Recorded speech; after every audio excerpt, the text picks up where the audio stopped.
Welcome to fourth chapter of this course. ये chapter frequently used terminologies and concepts पर focused है. इस chapter में आप जानेंगे कि हाई राइज बिल्डिंग किसे कहते हैं.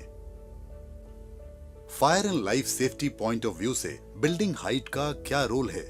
कुछ इंपॉर्टेंट टर्म्स जैसे fire load, flame spread, fire resistance rating, fire barrier, compartmentation, fire rating of doors के बारे में भी जानेंगे. Means of egress and means of escape में क्या अंतर है.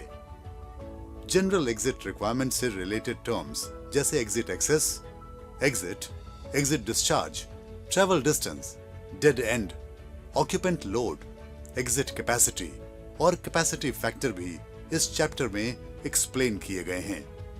इनके अलावा आप pressurisation, fire fighting shaft, smoke ventilation, refuge area और असेंबली एरिया के बारे में जानेंगे.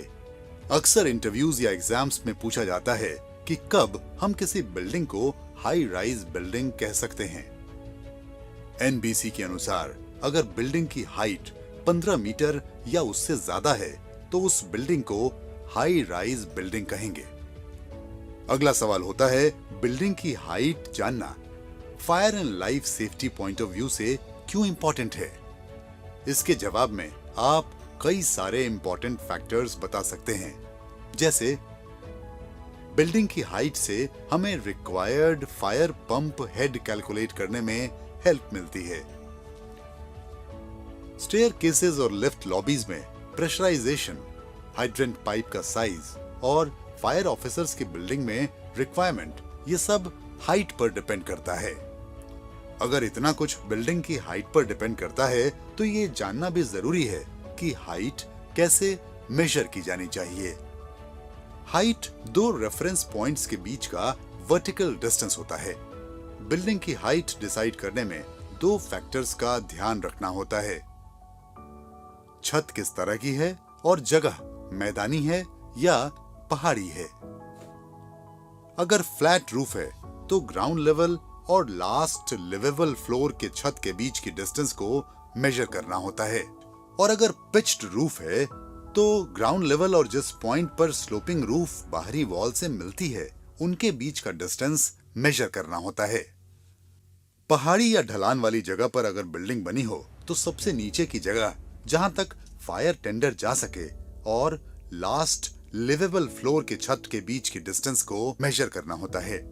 आपको पता है कि एनबीसी एक गाइडिंग डॉक्यूमेंट है और states fire and life safety provisions पर रूल्स बना सकते हैं.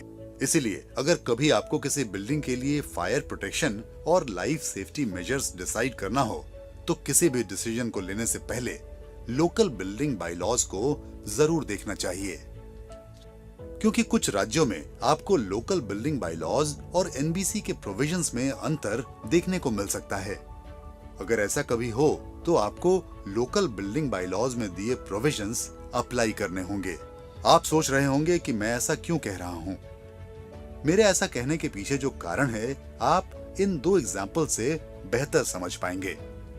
दिल्ली में अगर स्टिल्ट के ऊपर 4 फ्लोर वाली कोई रेजिडेंशियल बिल्डिंग है और उसकी हाइट 17.5 मीटर तक है तो वो हाई राइज बिल्डिंग नहीं मानी जाएगी.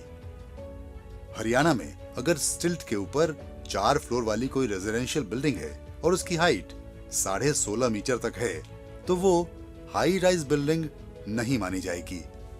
शायद अब आप समझ गए होंगे कि एनबीसी के साथ साथ लोकल बिल्डिंग बायलॉज पढ़ना क्यों जरूरी है.